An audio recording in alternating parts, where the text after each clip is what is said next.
नमस्कार दोस्तों, the learning point में आपका स्वागत है। अगर आपने हमारे चैनल को सब्सक्राइब नहीं किया है तो उन्हें सब्सक्राइब कर लीजिए, जिससे ये होगा जब भी हम आपके पढ़ाई से रिलेटेड, आपके नॉलेज से रिलेटेड वीडियो डालेंगे तो आपके पास अवश्य आ जाएगी, जिससे आपकी नॉलेज और आपकी पढ़ाई अच्छी होती रहेगी। तो सब्सक्राइब कर ले दोस्तों जल्दी से इस वीडियो को।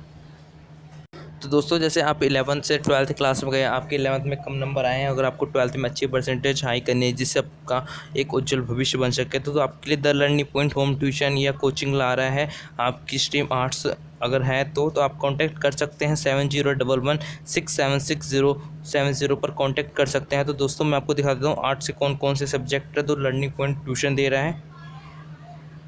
जैसे कि दोस्तों, आप सब्जेक्ट दे सकते हैं political science, history, sociology, English, Hindi. अगर ये आप सारे सब्जेक्ट पढ़ते हैं तो आपको एक फ्री सब्जेक्ट फिजिकल एजुकेशन भी पढ़ा दिया जाएगा, नहीं तो जो आपको एडिशनल स्कूल से मिलेगा वो भी आपको फ्री में पढ़ा दिया जाएगा। तो आप ये 5 सब्जेक्ट चुन सकते हैं आप लर्निंग पॉइंट से होम ट्यूशन के लिए। और बहुत से बच्चे ने ये ट्यूशन ज्वाइन कर लिया, तो आपसे भी ये विनती है कि आप ये ट्यूशन ज्वाइन करिए और अपना 12th का एक उज्जवल भविष्य बनाइए, जिससे आप आगे अपनी ज़िंदगी में कामयाब हो सके। तो धन्यवाद दोस्तों। तो दोस्तों, आज हम बच्चों को पढ़ाने जा रहे हैं समाजशास्त्र, सोशोलॉजी की बुक क्लास 12th की है, भारत में सामाजिक परिवर्तन एवं विकास। तो इसका सेकंड चैप्टर है। पहला चैप्टर की हमने वीडियो बना दी है, अगर आपने देखी तो जल्दी से देख लीजिए। चैनल का नाम है द लर्निंग पॉइंट, तो आप जल्दी से वहाँ जाके वीडियो देख सकते हैं इस बुक के पहले चैप्टर की संरचनात्मक परिवर्तन। और सेकंड चैप्टर की आज हम बना दे रहे हैं। तो सेकंड चैप्टर का नाम है सांस्कृतिक परिवर्तन। तो इसमें दोस्तों हम पढ़ेंगे सांस्कृतिक परिवर्तन है कैसे। जैसे सांस्कृतिक मतलब आप जानते हैं जो आपकी संस्कृति है उसमें परिवर्तन कैसे आए हमारे, मतलब आप इसमें पढ़ेंगे सांस्कृतिक के बारे में, अपने देश के बारे में, अपने रीति रिवाज के बारे में। इसमें आप सब मिक्सचर करके हम आपको आज पढ़ाने जा रहे हैं। तो बने रहिए हमारे चैनल द लर्निंग पॉइंट के साथ। तो दोस्तों, सबसे पहला हमारा टॉपिक आता है संस्कृतिकरण क्या है। आप सब को नहीं पता होगा संस्कृतिकरण क्या है, तो हम आपको बता दें।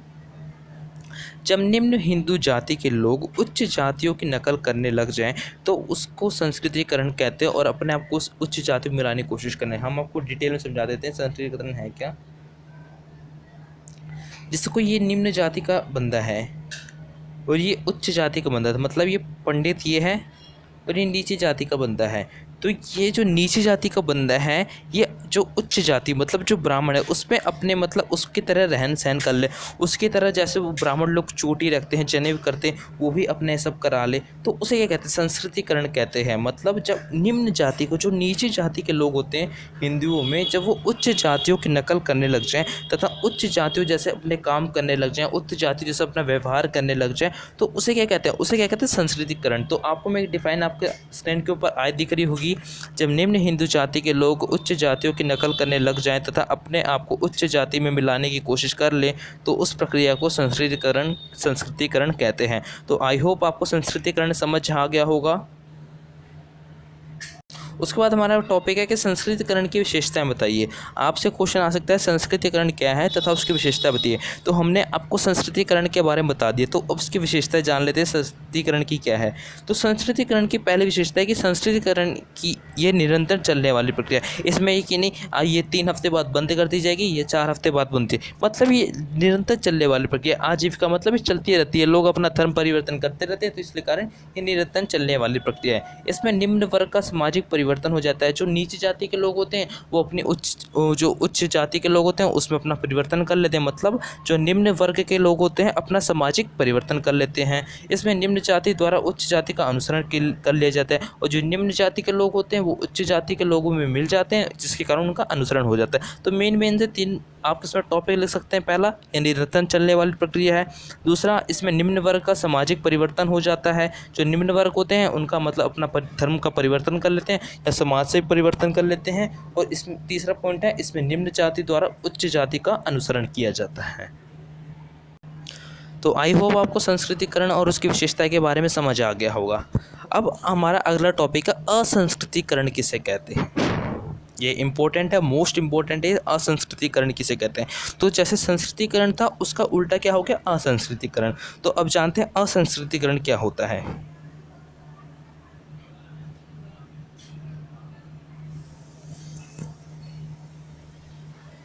जब उच्च जाति के लोग, जो बड़ी बड़ी जाति के लोग रहते हैं, जैसे ब्राह्मण, के लोग निम्न जाति लोगों के कार्य को अपना ले तो उसे असंस्कृत करते हैं। मतलब जब उच्च जाति मतलब जो बड़ी बड़ी जाति के लोग होते हैं, वो जब निम्न जाति के जो जो हमारे नीचे जो जाति के लोग रहते हैं उन जाति को अपना ले उसे असंस्कृत कहते हैं। लेकिन ये ज़्यादा अपनाई नहीं जाती है, इसलिए इसकी कोई विशेषता नहीं होती है। तो उदाहरण के तौर पर आप मान सकते हैं जैसे किसी ब्राह्मण के द्वारा ना किसी जूते की दुकान खोल लेना। ब्राह्मण का क्या मानना होता है, वो पंडित करेंगे, वो पुजारी होंगे। ब्राह्मण का क्या मानना होता है, वो पंडित हैं, वो पुजारी करेंगे, वो ये शूद्र वाले काम मतलब जूते चप्पल ही खोलना, किसी के पैर धोना, ये सब नहीं करते हैं। तो अगर ये लोग करने लग जाएँ तो क्या होगा, ये पूरा निम्न जाति लोगों की रीति रिवाज को अपना ले रहे हैं। तो इसमें मेन से ये आपका सिंपल सा आपको लिखना है, उसका उल्टा ही जब उच्च जाति के लोग निम्न जातियों के कार्य को अपना ले, उनके जैसा अपना व्यवहार कर ले, उनके जैसा अपना रहन सहन कर ले, जो डेली लाइफ पे जो निम्न जाति के लोग करते हैं अपनी लाइफ में यूजेस, वो ब्राह्मण लोग भी यूजेस करने लग जाए, मतलब अपना खान पान और सब बदल के निम्न जाति की तरह कर ले, तो उसे क्या कहेंगे, असंस्कृतिकरण। तो जैसे आपको एग्जाम्पल के तौर पर बता दो, जैसे कोई ब्राह्मण है, वो पंडित करता है, वो यज्ञ करता है, बड़े बड़े काम करता है, अगर वो किसी जूते मोची की दुकान खोले तो क्या मतलब, वो किसी नीची जाति के लोगों के काम कर रहा है। तो यही उदाहरण के तौर पर किसी ब्राह्मण के द्वारा एक जूते की दुकान खोलना।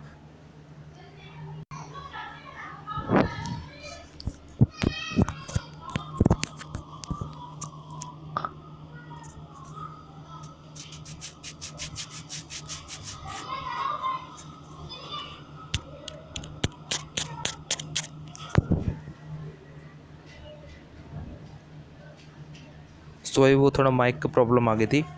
जब हमारे देश में पश्चिम देशों के विचार, तौर तरीके इत्यादि को अपनाया जाता है तो उसे पश्चिमीकरण कहते हैं। मतलब जो हमारा जो कंट्री होता है उसमें, जहाँ पर जैसे हमारे जो कंट्री क्या है, हिंदुस्तान है, यहाँ पर क्या होता है, यहाँ पर मदर डेज कौन जाता है, यहाँ पर हिंदुस्तान लोग रहते तो वो हिंदुस्तानी चैनल देखते हैं। लेकिन जब पश्चिमीकरण आया, जब उपनिवेशवाद आया, उपनिवेश के बाद मैंने पूरी डिटेल वीडियो बना रखी, तो आप ज़रूर देखना। आपको वो वीडियो देखोगे तो इससे आसान से समझ लोगे कि पश्चिमीकरण क्या होता है। मतलब जब हमारे देश के अंदर बाहर के देशों के, मतलब जो पश्चिम देश जैसे अमेरिका, स्विट्ज़रलैंड, जापान, ये सब पश्चिमी देश है, इन देशों के तौर तरीके, इन देशों की संस्कृति को अपना ले तो उसे क्या कहते हैं दोस्तों, उसे कहते हैं पश्चिमीकरण। तो आई होप आपको पश्चिमीकरण समझ आ गया होगा। बहुत आसान था पश्चिमीकरण क्या होता है। जैसे एग्जांपल के तौर पर देख लो, आप पहले हिंदुस्तानी लोग क्या होते थे, कुर्ते पजामा पहनते थे, लेकिन आज जीन्स पहनते हैं। पहले ये सब डे नहीं होते थे, murder day, teddy bear day, तो ये सब डे ही होते थे, तो अब डे भी होने लग गए। तो लोग पहले टीवी में हिंदुस्तानी रामायण चैनल देखते थे, लेकिन आजकल के लोग टीवी में इंग्लिश चैनल देखते हैं। तो मतलब हमारे देश का व्यवहार धीरे धीरे बदल रहा है, जिसके कारण पश्चिमीकरण हमारे देश में ज़्यादा से ज़्यादा अपना प्रभाव डाल रहा है। उसके बाद हमारा अगला टॉपिक आता है आधुनिकीकरण किसे कहते हैं। आधुनिकीकरण, तो आधुनिकीकरण सामाजिक परिवर्तन की वह प्रक्रिया है जिसमें प्राचीन परंपराओं को त्याग कर एक नए आधुनिक विचारधाराओं को ग्रहण करना। आपको मैं इसका एक अच्छा सा एग्जांपल दूंगा, आपको अच्छे से समझ आ जाएगा। तो आधुनिकीकरण क्या है, तो दोस्तों मैं आपको बता दूं, आधुनिकीकरण एक ऐसी प्रक्रिया है जिसमें प्राचीन परंपराओं, जिसमें मतलब अपनी प्राचीन या अपनी सामाजिक परिवर्तन को त्याग कर आप नए नए प्राचीन परंपरा में आ जैसे पहले के लोगों के पास नोकिया का फ़ोन होता था बटन वाला, आज लोगों के पास टच वाले फ़ोन, एप्पल बड़े बड़े फ़ोन आ गए हैं। बहुत से मतलब ऐसे ऐसे फ़ोन आ गए जिसको हाथ में लो तो अपने आप ही काम करना शुरू हो जाता है, अपने आप ही चलना शुरू होता है। तो मतलब हमने क्या करा, हमने आधुनिकता करी, हमने पुरानी चीज़ों को त्याग कर नई चीज़ों को अपना लिया। आप जैसे आपके जब आप छोटे होते तो जब आप बड़े हो जाते हैं तो आपके छोटे छोटे कपड़े क्या हो जाते हैं, आधुनिकीकरण हो जाते हैं, मतलब वो कपड़े बेकार हो जाते हैं। तो आपने उस कपड़े को त्याग कर नई चीज़ें, नए कपड़े पहने, तो क्या हो गया, आधुनिकीकरण हो गया।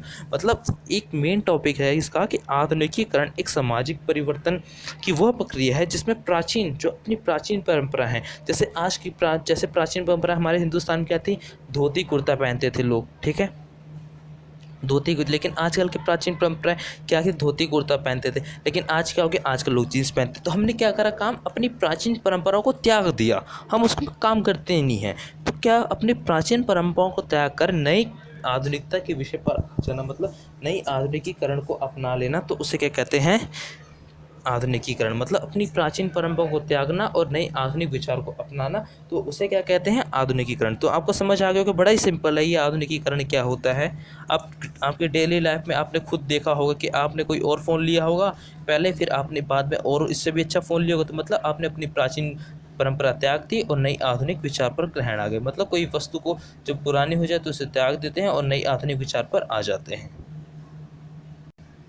फिर इसके बाद हमारा अगला टॉपिक आता है 19वीं सदी में समाज सुधारकों ने बहुत से सामाजिक विषयों को उठाया था। जब 19वीं सदी जब अंग्रेज़ों का शासन था हमारे देश में, तो बहुत सारे समाज सुधारक हुए थे, मतलब बहुत सारे, मतलब जिन्होंने समाज के अच्छे अच्छे काम किए थे। तो 19वीं सदी में समाज सुधारकों ने बहुत से सामाजिक विषय क्यों उठाया था, देखते हैं क्यों उठाया था। मर्जी तो नहीं कर रही होगी उनको उठाने की। तो 19वीं सदी में समाज सुधारकों ने जाति प्रथा, सती प्रथा, बाल विवाह, विधवा पुनर्विवाह जैसे अनेक सामाजिक मुद्दे को उठाए थे। जो मतलब 19वीं सदी के जो हमारे समाज सुधारक ने, उन्होंने बहुत सारे, जैसे आपको मैं एक अच्छे से समझा देता हूँ। जैसे जाति प्रथा, मतलब जाति प्रथा को वो समाप्त करना, भेदभाव को समाप्त करना, ब्राह्मण क्षत्रिय वैश्य शूद्र इन सबको एक बराबर का दर्जा, नहीं कि ब्राह्मण को उच्च से उच्च दर्जा देना, उसके मतलब उसके चरण का पानी पीना। तो पहले के लोग क्या करते थे, ब्राह्मण आते थे उनके चरण का पानी पी देते। अब बताओ वो खुद ही इतना गंदा होगा तो उसके गंदा पानी पी के क्या लोग क्या करेंगे। मतलब ये सब चीज़ों को ना समाप्त करना। बाल विवाह, बच्चे में शादी करा दी तो बंदा आगे अपना फ्यूचर क्या डिसाइड करेगा। विधवा पुनर्विवाह, उसका पति मर गया तो उसके दूसरी ओर शादी करा दी, उसकी मतलब दूसरे से शादी करा दी, नहीं तो उसे जिंदा ही जला देते थे। तो मतलब ये सब चीज़ें जो फैली कुरीतियाँ थी, अफवाह थी, कुरीतियाँ थी, पुराने जमाने से चली आती, तो इन सबको समाप्त करने के लिए समाज सुधारकों ने 19वीं सदी में ये अपना काम किया, जिसमें सफल भी रहे। इसमें अंग्रेज़ों ने भी उनका साथ दिया था, कि अंग्रेज़ों का भी मानना था कि ऐसी बड़ी मुश्किल कुरीतियाँ होती हैं, जाति प्रथा, बाल विवाह, विधवा पुनर्विवाह, तो अंग्रेज़ों ने भी इनका साथ दिया था। इसी कारण ये भारत में ख़त्म हो चुकी हैं। तो 19वीं सदी में तो आपको बता दूँ समाज सुधारकों ने कौन कौन से सामाजिक मुद्दे उठाए थे। जाति प्रथा, बाल विवाह, विधवा पुनर्विवाह, अनेक जैसे सामाजिक मुद्दे उठाए थे, लेकिन सबसे जो ऊपर थे हाई लेवल पर ये वाले मुद्दे थे। फिर हमारा अगला टॉपिक आता है 20वीं सदी के कुछ आधुनिक सामाजिक संगठनों के नाम लिखिए। यह मोस्ट इंपॉर्टेंट क्वेश्चन है। 20वीं सदी में कुछ आधुनिक सामाजिक संगठनों के नाम लिखिए। तो मैं आपको बता दूं 20वीं सदी में कुछ आधुनिक सामाजिक संगठन बनाए गए थे, जैसे ब्रह्मा समाज, आर्य समाज, सत्य शोधक समाज। आपको इनके बारे में अगर फुल डिटेल में वीडियो चाहिए, ब्रह्मा समाज क्या है, आर्य समाज क्या है, सत्य शोधक क्या है, तो आप कमेंट में यस करके बताइए कि हमें वीडियो चाहिए, तो मैं आपको वीडियो ला दूंगा। पूरी डिटेल में रहेगी ब्रह्मा समाज, आर्य समाज के बारे में। तो मतलब 20वीं सदी में कुछ आधुनिक सामाजिक विषय को उठाया गया। जैसे कुछ लोगों ने ब्रह्मा समाज, मतलब ब्रह्मा की विचारधारा को अपनाया गया। आर्य समाज के लोगों ने आर्य समाज की विचारधारा को अपनाया गया। तो मतलब इनका मानना ये था कि समाज में जो कुरीतियाँ फैली, समाज में जो अफवाहें फैली, समाज में जो इतनी सारी परंपराएं आ गई कि ये करना, अगर तुम किसी का कत्ल कर दो तो तुम्हें ये करना पड़ेगा, ये करना। तो जितनी भी कुरीतियाँ फैली, इन सबको समाप्त करने, एक अच्छे समाज की स्थापना करना, अपने प्राचीन समाज की स्थापना करना। जैसे प्राचीन हमारा समाज था, मिलजुल के रहता था, हमेशा सबसे खुश रहता था। लेकिन आजकल के क्या हो गया समाज में कि कुरीतियाँ अफवाह फैल जाती हैं। तो ये इन सब चीज़ों को नष्ट करके अपने समाज को अच्छा करना। तो यही थी 20वीं सदी में कुछ आधुनिकता सामाजिक संगठनों ने उदय किया, जैसे ब्रह्मा समाज, आर्य समाज, सत्य शोधक समाज का। जैसे आपको एक एग्जांपल के तौर पर समझा दूं, जैसे आज आरएसएस है, वो क्या काम करता है, हिंदुओं को जागरूक करता है अपने हिंदू राष्ट्र के प्रति। तो वैसे ब्रह्मा समाज अपने ब्रह्माओं को जागरूक करता था, अपने देश के लोगों को जागरूक करता था। मतलब इनका काम होता है देश को जागरूक करना, अपने देश को अच्छा करना। तो कुछ संगठनों का उदय हो गया था। इसके बाद हमारा अगला टॉपिक आता है आधुनिकता के विषय में अब आधारभूत बिंदु क्या है। मतलब आज जो लोग प्राचीन परंपराओं को त्याग कर नई नई परंपराओं, नई नई विचार, नई नई चीज़ों को अपना रहे, तो उसके बारे में कुछ लिखते हैं। तो आधुनिकता के तहत पुराने विचार जैसे कुरीतियों को त्याग कर नए विचार को अपनाना अधिकतर ने समाज में पश्चिमीकरण हो गया है। अब आपको बता दूं, अगर आप आधुनिकता के तहत, मतलब आप जाने, सुनिए भैया, तो आप आधुनिकता के तहत जब आप पुरानी चीज़ें त्याग देते हैं, हेलो, तो आधुनिकता के तहत जब पुराने विचार जैसे कुरीतियों को त्याग कर नए विचार को अपनाना, उसे पश्चिमीकरण हो गया। आजकल के लोग क्या काम करते हैं, आजकल के लोग अपने देश की वस्तु नहीं लेते, पश्चिमी देशों की वस्तु लेते, क्योंकि वो सस्ती आती हैं, टिकाऊ आती हैं, इसलिए ले लेते हैं। तो मतलब यही बन गया है कि आजकल के लोग पश्चिमीकरण पर ज़्यादा होते हैं, पश्चिम देशों की चीज़ों को बहुत जोर रखते हैं। जैसे आज आपके घर पे चाइना का हर सामान होगा, जितने भी आप यूज़ करते हैं चाइना होगा, जितने भी आप यूज़ करते हैं, जितने mobile phone, smart AC, TV जितने भी यूज़ करते हैं, सब किसका देन है, पश्चिमीकरण का देन है। आप यहाँ का कुछ भी नहीं लेते। बहुत ही कम लोग होते हैं जो यहाँ का सामान यूज़ करते हैं। यहाँ तक कि साबुन ओवन जितना भी रहता है आपके घर पर रहता है, सब किसका रहता है, पश्चिमीकरण का रहता है। तो मतलब इसका मानना है कि आधुनिकता के तहत हमने पुराने अपने विचार सब त्याग दिए हैं, सब कुछ नष्ट कर दिया है। लेकिन ये होता भी क्योंकि हमारा समाज भी डेवलप हो रहा है, तो हमें भी डेवलप होना चाहिए।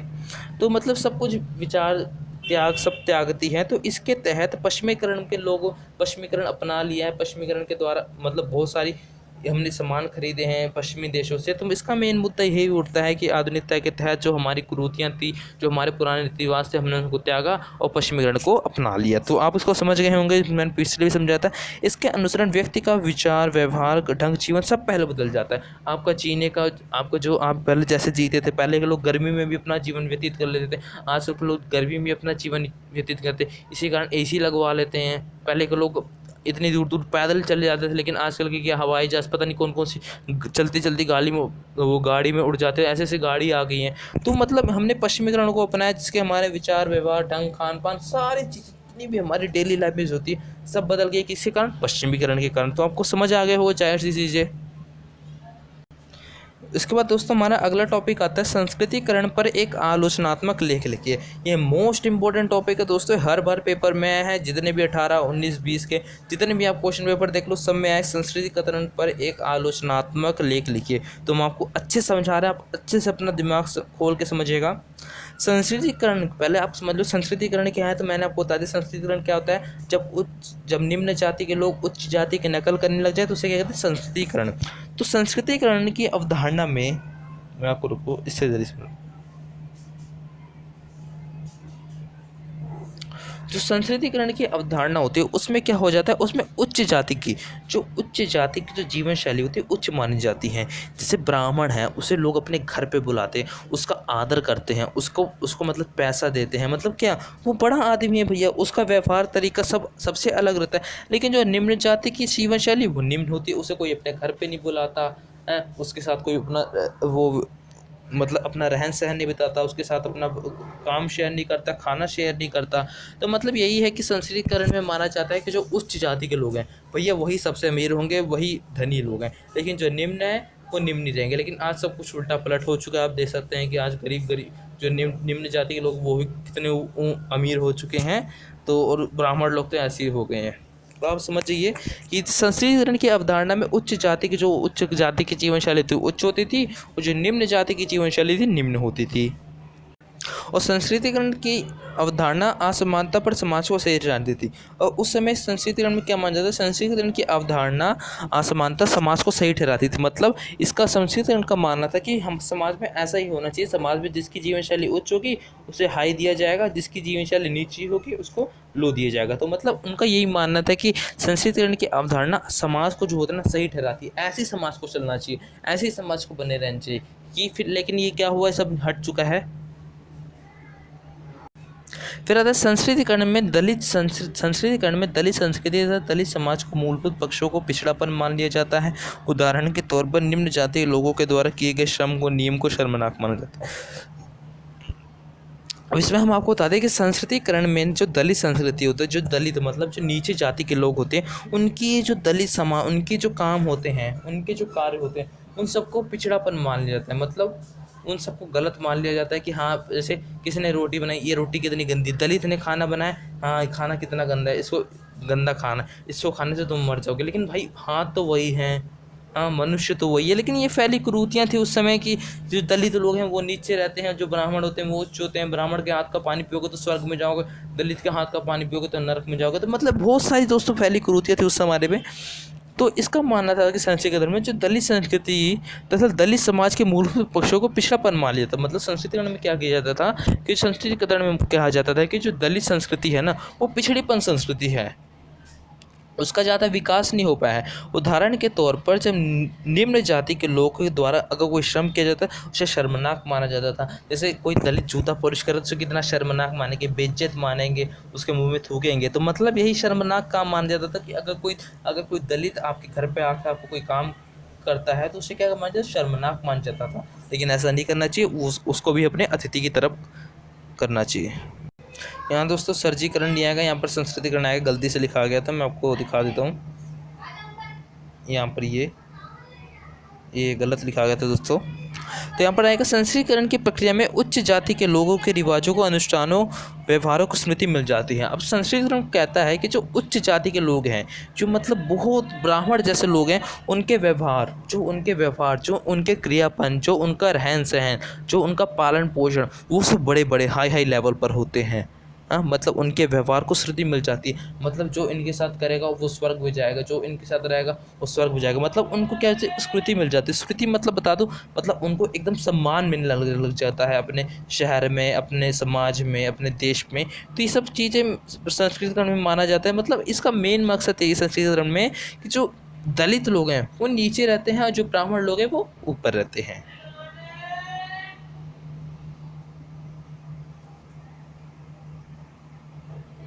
उसमें हमको बताया तथा लड़कियों और महिलाओं को उसमें सामाजिक स्थिति निम्न होती है। और संस्कृतिकरण में ये भी कहा जाता है कि जो सामाजिक जो लड़कियां और जो महिलाओं की स्थिति है वो निम्न होती है, और जो पुरुषों की स्थिति है वो उच्च होती है। तो अगला हमारा टॉपिक आपको समझ आ गया कि संस्कृतिकरण की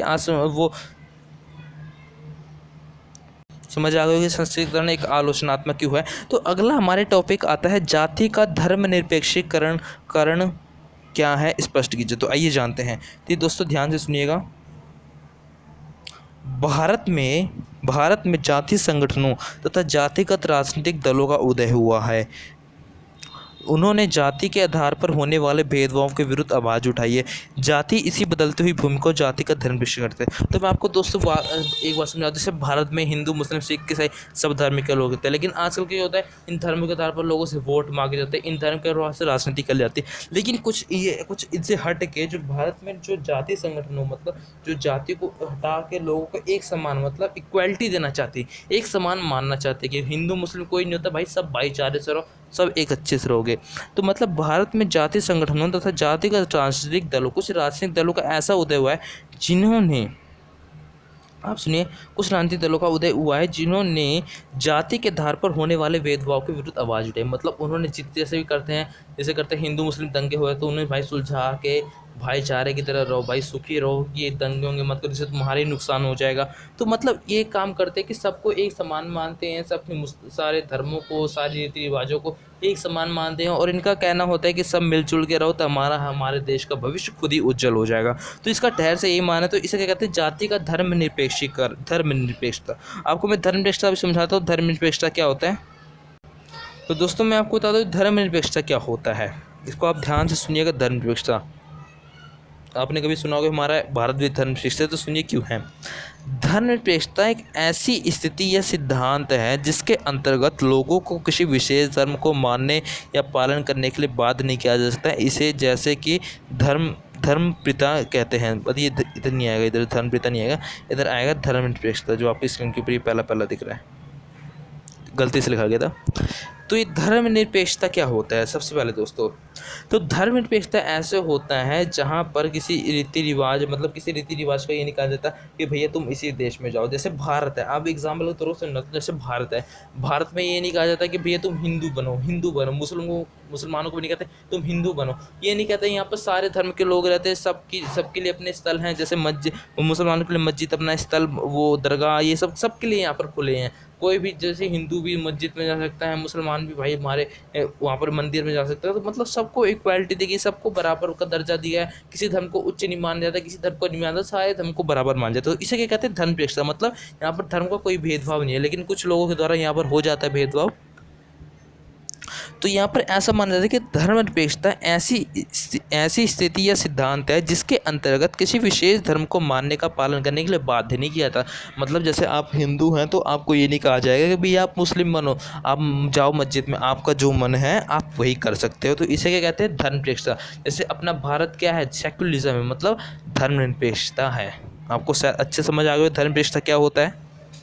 इसके बाद हमारा अगला टॉपिक आता है समाज सुधारों आंदोलन के उद्देश्य एक जैसे ही थे फिर भी वो अलग थे, समझाइए।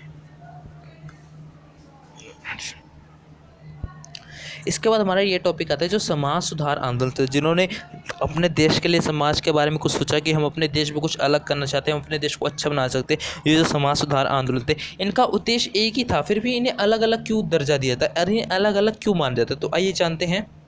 भारत में फैली कुरीतियाँ, आपको जैसे बता रहा था, रुकिए आपको अच्छे समझाता हूँ। जैसे भारत में फैली कुरीतियों को समाप्त करने के लिए कई समाज सुधार आंदोलन किए गए थे। इन आंदोलन का मुख्य उद्देश्य समाज में समानता लाना था।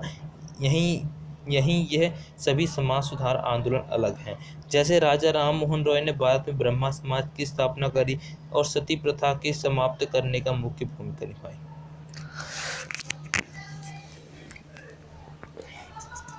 जैसे भारत में फैली कुरीतियों को समाप्त करने के लिए, भारत में फैली क्या कुरीतियां हैं, जैसे सती प्रथा, मतलब उसका पति, जैसे किसी की लड़की की शादी हुई और उसका पति मर गया तो उसे क्या कर जिंदा जला दिया जाता था। ये हमारे भारत में कुरीतियां थी, बहुत गंदी गंदी कुरीतियां थी। भाई जिंदा क्यों जला दे रहे हो, उसे भी, उस लड़की को अपना भविष्य उज्जवल करने दो। लेकिन आजकल ऐसा नहीं होता, आज सबको नॉर्मल दिया जाता है। मतलब इसका ये मानना था कि जो भारत में जितनी भी फैली कुरीतियाँ हैं उन सबको समाप्त करना चाहिए। जैसे महिलाओं पर ज़्यादा कुरीतियाँ होती थी पहले के ज़माने की, उनकी महिलाओं की अगर पति मर जाए तो उन्हें जिंदा जला दिया। महिलाओं को समाज में अच्छा दर्जा नहीं दिया जाता था। महिलाओं को समाज में, मतलब अगर सही का तरीके से काम नहीं करते तो उन्हें मारा जाता था, उनका शोषण किया जाता था, उनके साथ अपराध बड़े सारे किए जाते थे। तो भारत में जितनी भी कुरीतियाँ फैली थी इन सबको समाप्त करने का उद्देश्य समाज सुधारकों ने लिया था। जैसे राजा राम मोहन रॉय ने भारत में ब्रह्मा समाज की स्थापना करी और ब्रह्मा समाज के अंतर्गत, जैसे आपको मैं बताया, ब्रह्मा संगठन की स्थापना करी थी, वैसे ब्रह्मा समाज की स्थापना करी जिसके अंतर्गत सती प्रथा को समाप्त करके एकदम अच्छी जीवन शैली को बनाया था।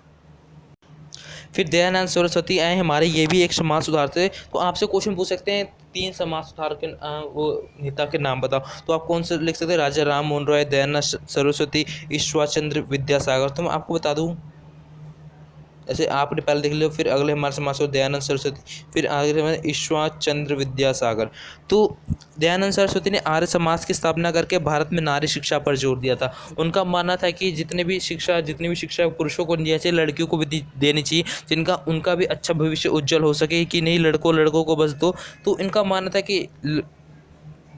कि लड़कियों को नहीं, लड़कों को भी होना, लड़कों को नहीं, मतलब लड़कियों को भी नारी शिक्षा पर जोर दिया था। मतलब जैसे आज हमारे प्राइम मिनिस्टर मोदी जी कहते हैं बेटी बचाओ बेटी पढ़ाओ, मतलब बेटी को बचाओ बेटी को पढ़ाओ। जो उनके साथ अपराध हो रहे उनको भी रोको और उनको भी शिक्षा करो, जिससे हमारे देश की लड़कियां उज्जवल होंगी, उनका अच्छा भविष्य होगा। तो हम तो मतलब हमारे फ्यूचर के लिए सोचते हैं। तो उन्होंने कहा था कि नारी शिक्षा पर जोर देना चाहिए। और ईश्वर चंद्र विद्यासागर ने कहा था विधवा और पुनर्विवाह पर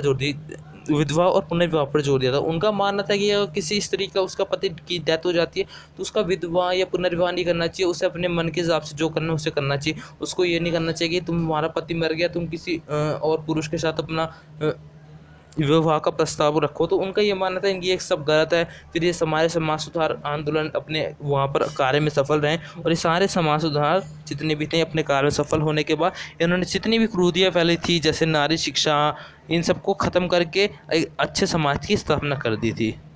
ये भी एक अच्छे देशभक्त थे। तो दोस्तों इसी प्रकार आप कह सकते हैं कि इस प्रकार भारत में समाज सुधार आंदोलन का उद्देश्य एक ही जैसा था कि जो महिला थी उनकी स्थिति को अच्छा करना था।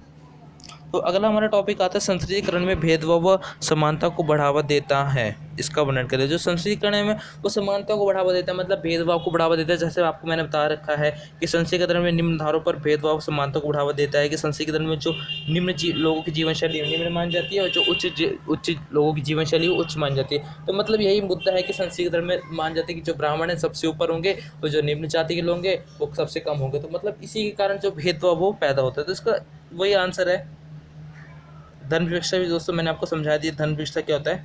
उसके बाद आता है 19वीं सदी में समाज सुधारकों की क्या क्या प्रमुख चिंताएं थी।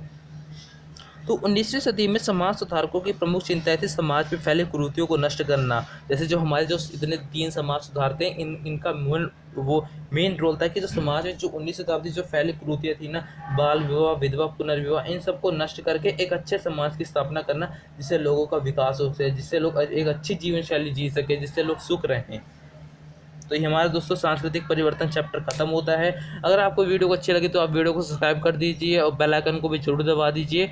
तो अगर आपको दोस्तों होम ट्यूशन में चाहिए 12th की आपको सब्जेक्ट में हमने दिखा रखे हैं, तो आप इस ट्यूशन में इस नंबर पर ज़रूर कॉल करिए। तो थैंक यू, जय हिंद, जय भारत।